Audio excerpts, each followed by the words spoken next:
Hi guys, welcome to my mini vlog. తలదన్నేవాడు ఉంటే అని చెప్పేదో సామెత ఉంటుంది కదండి, అదైతే ఫుల్ఫిల్ చేయట్లేదు. నాకు పెద్దగా తెలియదని ఈ బెడ్షీట్స్ అయితే ఇంటికి వస్తారు కదండి హిందీ వాళ్ళు వచ్చి, అయ్య బాబో ఎన్ని మాటలు చెప్పి ఎండలో తిరుగుతున్నాము, కొనండి కొంచెము, చాలా దాహంగా ఉంది, కొంచెం వాటర్ ఇవ్వండి అని ఆ కబుర్లు ఈ కబుర్లు సోది కబుర్లు అన్నీ చెప్పి, మాకు తెలుగు రాదని చెప్పి ఒక కాస్త సోది చెప్పి ఈ రకంగా ఈ బెడ్షీట్లు మాకైతే అంటగలిపి చెప్పారండి. 4 కలిపి 1500కో 1200కో ఇచ్చారనమాట. నేను అప్పటికీ అనుకుంటూనే ఉన్నాను, కానీ కాదు, ప్యూర్ కాటన్ అని చెప్పారు. ఒక్కసారి ఇలా వాషింగ్ మిషన్లో వేసి తీసి చూస్తే మొత్తం షింక్ అయిపోయినాయి. ఇంకొక విషయం ఏంటంటే అసలు కాటన్ కానే కాదు, 6x6 అని చెప్పి సైజు ఇచ్చాడు. అసలు మినిమం కూడా సరిపోవట్లేదు.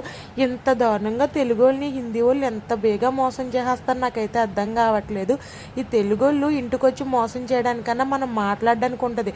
ఈ హిందీ వాళ్ళతో ఏం మాట్లాడతాను చెప్పండి, ఎంత దారుణంగా